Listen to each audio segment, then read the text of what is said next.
Les passionnés parlent aux passionnés. Le coup tordu du vélo, du cyclisme, le coup tordu en plein cœur du Giro 2025. Enfin, le Giro n'a pas encore débuté au moment où on enregistre l'épisode. On vous a fait avec Thibaut et Enzo une grande série d'épisodes consacrés à la preview du Giro 2025. Alors, dans l'épisode 284, je rappelle que le coup tordu, vous nous retrouvez sur toutes les plateformes de podcast. Les trois principales, c'est Apple Podcast, Deezer et Spotify. Mais on est présent absolument partout.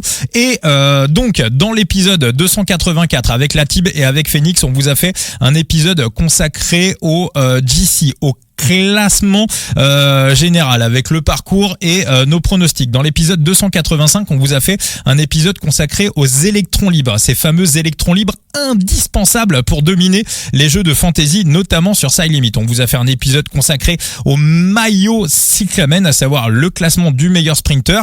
Dans l'épisode précédent, on vous a fait un classement du meilleur grimpeur. Voilà, on a épluché ce classement, le classement du com, le maillot Azzurro, et on se retrouve donc avec Latib et Phoenix pour le dernier épisode consacré au Giro 2025, un épisode consacré au Team Classification.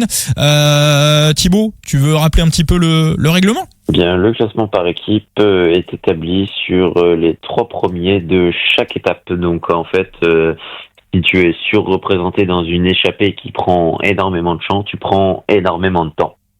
D'accord. Alors, moi Thibaut, là, je vais rester vers toi. Si on remonte et si on rembobine tout ce qu'on s'est dit sur tous ces épisodes consacrés au Giro, où on était d'accord tous les trois sur le classement, sur le scénario de ce Giro, à savoir que entre guillemets les forces de la Bora et les forces des UAE allaient se neutraliser pendant les 3/4 du Giro pour se réserver sur les 3 dernières étapes, et qu'on risquait d'avoir un petit peu on va dire une bataille de cette manière-là. Donc ça veut dire que des mecs vont pouvoir prendre des coups d'avance, des équipes vont pouvoir s'échapper. Alors je le dis tout de suite pour ceux qui penseraient à Astana au classement par équipe, le classement par équipe ne rapporte pas de points UCI, donc oubliez les Astana pour ce classement. J'ai envie de dire l'équipe favorite, c'est les UAE. Thibaut, est-ce que le field des UAE, donc les UAE sont favoris à 1,60, est-ce que le field des UAE à 2,18, ça serait pas le bon pic? Ouais, je pense. Je les vois pas si offensifs que ça. Et au pire, s'ils sont offensifs, ils en mettent quoi, un devant. Ce sera jamais suffisant face à certaines équipes. Donc ouais, je suis d'accord, je les vois pas remporter ce classement-là. Enzo, alors toi, je sais que c'est pas forcément le classement que tu décortiques le plus, mais si on est dans cette logique avec en plus, alors on sait en plus que très souvent le classement par équipe, c'est un classement d'opportunité. On l'a vu l'année dernière avec la Décathlon AG2R. Pourtant, au moment où on faisait les podcasts du Giro, on se disait pas que la Décathlon pouvait ramener ce classement par équipe. Ça paraissait compliqué. Avec Pogacar, tout le monde se disait oh là là, les UAE, grosse équipe, grosse team, parce que Pogacar venait également accompagner. Pourtant, il a écrasé le Giro 2024, mais les Décathlon AG2R ont remporté le classement, et on a vu que pour eux, c'était pas du tout un objectif. Et puis on voyait au fur et à mesure des interviews des frères Paré-Pinte que finalement tous les soirs ils commençaient à regarder le classement, qu'il y avait un podium à l'arrivée, qu'il y avait quand même 30 000 € de prime, donc finalement c'était pas mal, et ils s'en cachaient pas. Mais là, vu qu'on va avoir des équipes qui vont véritablement être focus sur les 3 dernières étapes qui vont être, je compte pas la dernière étape, mais les 3 avant-dernières étapes qui vont être terribles, Enzo, finalement ce classement par équipe, les UAE ils vont même pas le regarder le soir à l'hôtel. Non, je pense pas. Après, honnêtement, je suis en train de regarder, je sais pas du tout. Parce que là, 2024, ok. C'était qui en 2023 qui a gagné? En 2023, Bahreïn. Ouais, voilà. En plus, on voit sur un tour où qui laisse la place au 2022 aussi, d'ailleurs. 2022, c'est Bahreïn aussi. Ouais, non mais voilà, un grand tour qui laisse, on va dire, la place aux échappés, qui laisse partir les coups de loin. Forcément la Bora et les UAE, à partir du moment où ils vont envoyer personne à l'avant, sauf peut-être un mec simplement pour contrôler ce qui se passe dans l'échappée, à partir de là, ça paraît compliqué de gagner. On voit les UAE par exemple qui avaient été le chercher sur le Tour de France, mais parce que ça jouait, le GC jouait à l'avant en permanence. Et on rappelle vraiment, pour gagner ce classement par équipe, L'idéal, c'est d'avoir des mecs qui jouent les échappées. Si une échappée finit avec 15 minutes d'avance et que vous avez 3 mecs dans l'échappée, vous reprenez 45 minutes. On a vu la Movistar à l'ancienne retourner des classements par équipe de cette manière. L'autre truc, c'est d'avoir 2 mecs qui vont être placés au classement général, qui on va dire vont jouer un top 5, top 6, top 10, plus un troisième qui vraiment va faire le troisième larron et va pas lâcher l'affaire, parce que très souvent ça joue sur le troisième gars. D'ailleurs l'année dernière cette équipe pour AG2R, je me demande si c'était pas Alex Baudin qui faisait souvent le troisième homme et qui s'arrachait pour ce classement par équipe, tandis que le troisième UE lui se reposait complètement. Donc souvent le classement par équipe ça se joue grâce à un mec qui est souvent autour de la 25e 30e place. Donc c'est pour ça que c'est très très difficile à côté pour les bookmakers. C'était Bastien Alex Baudin, je m'en rappelle, il faisait beaucoup le troisième larron pour les AG2R. Donc Enzo, t'allais dire? Du coup pareil. Alors là-bas avec Tiberi, Caruso et Bilbao. Caruso qui va rester quoi qu'il arrive aux côtés de Tiberi qui veut jouer le podium. Et Bilbao qui va aider, mais tout en ayant le droit d'aller chasser une ou 2 étapes quand ça va lui convenir. C'est ce qu'il a dit en tout cas. Donc après ils ont quand même dit qu'ils étaient là essentiellement pour épauler Tiberi et que l'équipe était entièrement en son service. Donc est-ce qu'ils vont beaucoup s'échapper? C'est ça la question. Voilà, un mec comme Zambadini par exemple, est-ce que ça va aller devant quoi? Je suis pas sûr. Ah ouais, s'il y en a un qui va devant, je pense que Zambadini ça devrait aller. Non mais c'est Bilbao qui l'avait dit, c'est Bilbao Guillaume qui l'a dit. Il dit oui, ça va rouler en tout cas pour le classement général, ça roule pour Tiberi, mais Bilbao va pas être enchaîné pendant 21 étapes. Enfin, il a laissé très très clairement entendre que il avait aussi carte blanche sur quelques étapes. Ils ont déjà dû les décider à l'avance.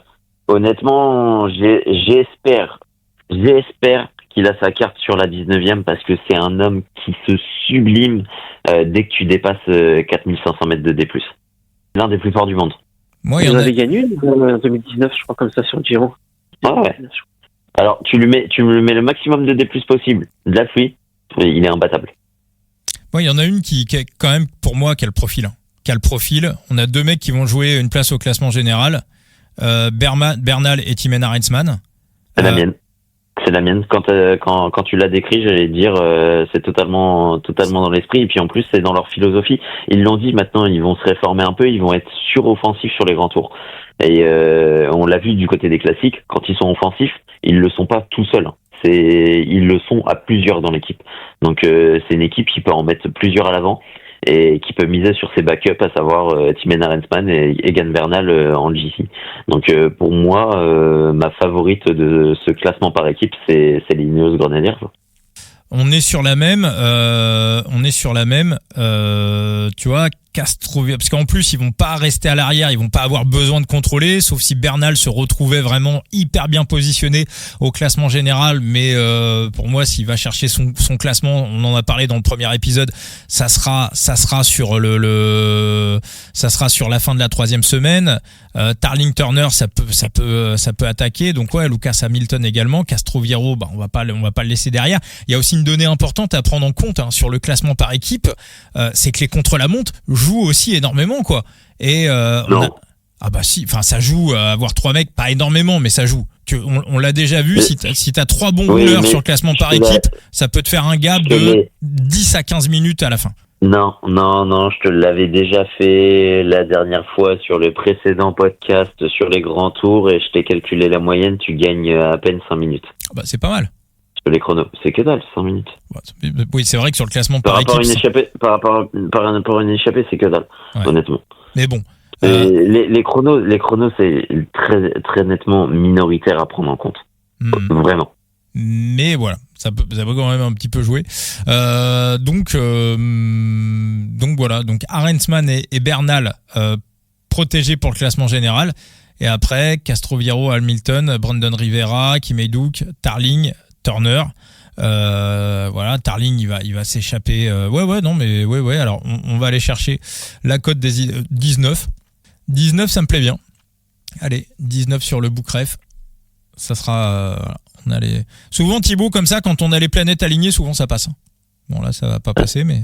De toute façon, dans tous les cas, c'est un peu comme comme le classement meilleur grimpeur. C'est un classement un peu d'opportunisme. Ouais. Une fois que t'es bien classé, l'appétit vient en mangeant et tu fais cet effort d'aller le chercher. Hein. Les Bahreïn, ils y ont goûté une fois et après, ils y ont pris goût pendant quelques temps sur les grands tours.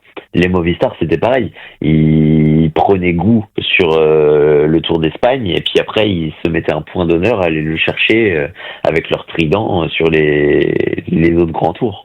Ah oui, puis les Ineos, ils l'ont déjà, ça avait été pendant longtemps le record de cote du coup tordu, on avait pris à 80, c'était sur le Tour 2020. Après, le problème des autres équipes et de la tendance actuelle, sur les autres grands tours, quand t'as par exemple une Visma Lease qui est tonitruante pour Jonas Vingegaard ou les Emiratis qui sont vent debout pour Tadej Pogacar, c'est que il n'y a pas beaucoup d'échappées qui va au bout. Et quand une échappée va au bout, elle prend pas beaucoup de champ.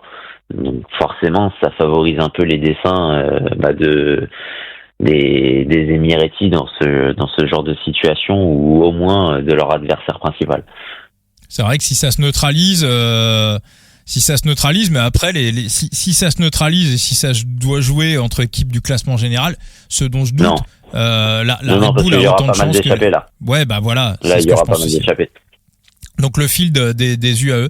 Donc ça sera mon deuxième pick. Donc la victoire des Ineos, un cote à 20, 0,025% de bankroll. Donc 2,50€ sur une bankroll à 10 000 €, 1,25€ sur une bankroll à 10 000 €. Et les UAE ne gagnent pas, la cote à 2,18 et 0,25% de bankroll. Bon, je pense qu'on s'est fait un bon petit tour, les amis. Ouais, j'ai l'impression.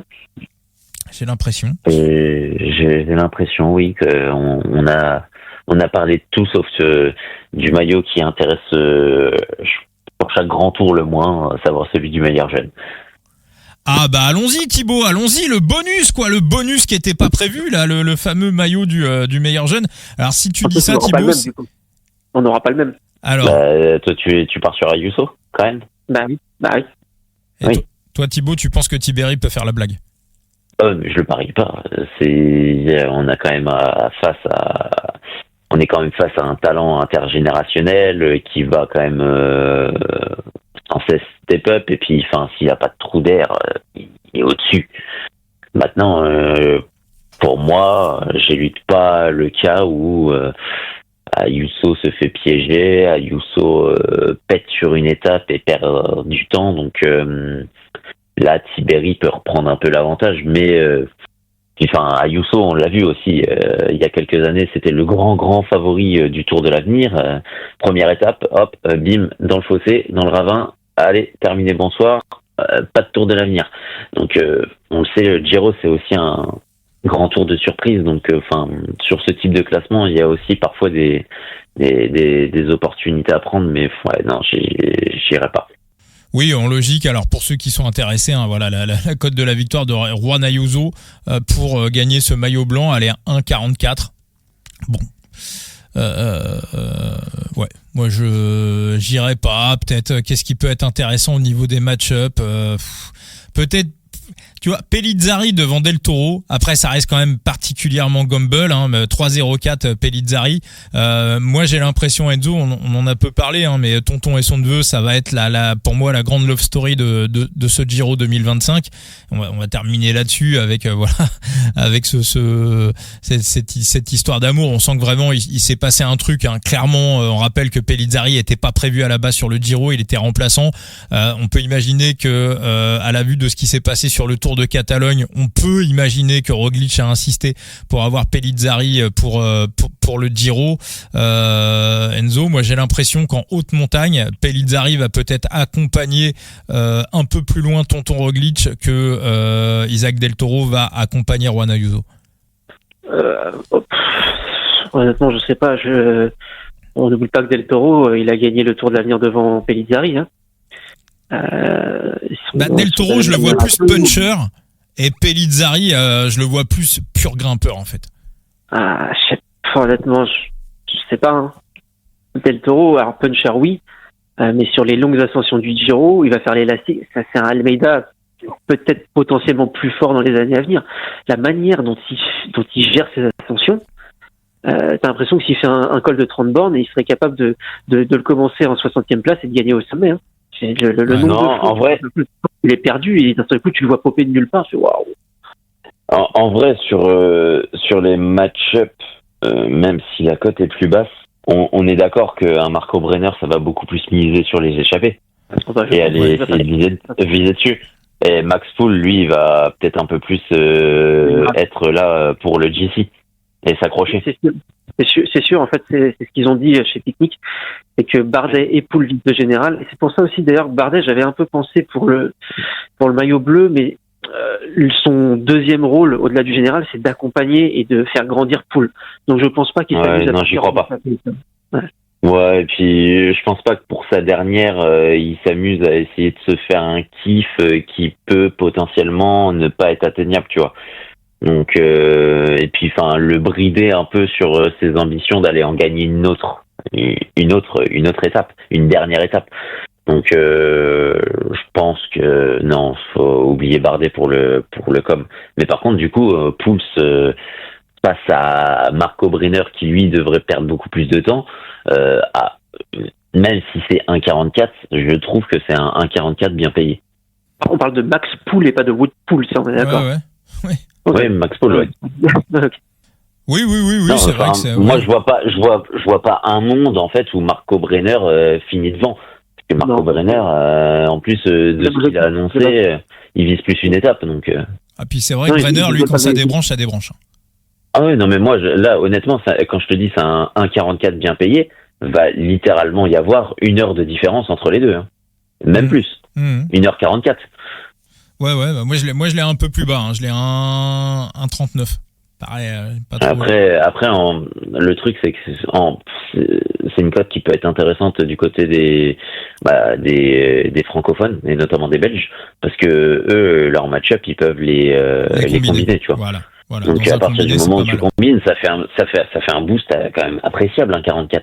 Parce que hormis honnêtement le seul cas où je le vois perdu, ce match-up, malheureusement c'est un impondérable où Max Poole doit quitter le Giro et Brenner lui il finit.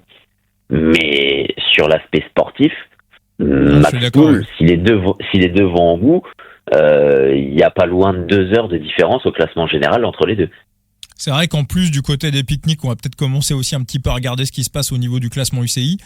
Donc, Poole, ouais, il a tout intérêt à essayer de s'accrocher pour décrocher un classement général dans le top 20. Et Brenner, ouais, je suis d'accord, il s'en bat complètement les couilles. Et surtout, Poole, il a montré l'année dernière que 3 semaines de course, il peut les tenir. Alors, il joue pas le général, mais il fait quoi, 3 ou 4 podiums sur la Vuelta en échappée, et jusqu'en 3e semaine. Hein. Donc, alors c'est pas la même manière de courir, mais son corps réagit bien à 3 semaines de course.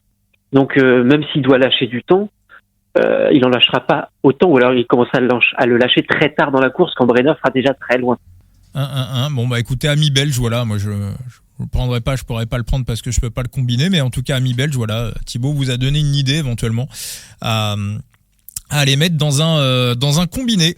Enzo, alors comment ça se passe pour toi au niveau des previews écrites sur ce Giro? T'es à la fois et sur ton site et sur Vélo Futé, c'est ça? Non, Vélo Futé cette année c'est Thibaut qui s'en occupe. D'accord. Donc vous êtes divisé en deux. Donc Enzo, on rappelle qu'on retrouve toutes tes previews écrites sur ton site The Big Gear.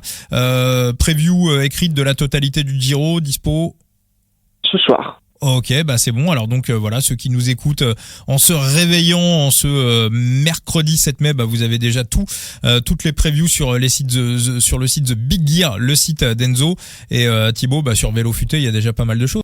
Il y a déjà pas mal de choses fait par Titouan et vous allez voir popper d'ici quelques heures les premières étapes. Techniquement, on publiera en fait 2 jours avant chaque étape. Donc à partir de jeudi, il y a les 2 premières étapes. Puis après, bah ça va chaque jour une étape supplémentaire. Donc il y aura à boire et à manger avec Enzo, comme tu le disais, ce sera divisé, mais divisé pour mieux régner. Bon. Parfait. Pour ceux qui sont sur le intéressés, monde des previews. eh ben magnifique, Vélo Futé, allez faire un petit tour. Pour ceux qui sont intéressés, alors là je parle de betting pur et dur, je vous annonce l'arrivée d'un nouveau podcast, le grand retour de Benoît Tréanton. Voilà, Benoît qui arrive avec un nouveau projet, je vais lui filer un petit coup de main pour lancer le truc. Donc voilà, ça arrive dans les semaines qui viennent. Donc voilà, ça sera multisport, hein. Ça sera pas du vélo, ça sera multisport, et donc ça sera avec l'ami Benoît Tréanton. Et puis quoi d'autre? Qu'est-ce que j'avais d'autre à vous annoncer encore? Écoutez, c'est à peu près tout pour tous ces épisodes. Voilà, je rappelle vite fait que le Coup Tordu, un podcast bénévole, c'est pas notre métier, c'est pas notre boulot. Donc voilà, donc oui, les visuels que vous voyez sur les réseaux sont faits par des IA. Donc voilà. Ouais, donc je rappelle, voilà, hein, qu'on n'est pas podcasteur professionnel. Donc voilà, oui, effectivement, les visuels des trucs sont, voilà, ça fait gagner du temps et ça fait économiser des abonnements sur des trucs. Donc voilà, désolé si ça convient pas à certains, mais on fait de notre mieux et on fait comme on peut. En tout cas, on espère que ça vous plaît. Donc Thibaut Chambre, son compte Twitter, Enzo Analyste Phoenix, son compte X, son compte Twitter, The Big Gear pour les previews écrites, Vélo Futé pour les previews écrites, et puis tous les réseaux sociaux du Coup Tordu disponibles sur Facebook, sur X, sur Instagram, sur TikTok et sur Facebook. Je sais plus si je l'ai dit. Merci à tous les deux.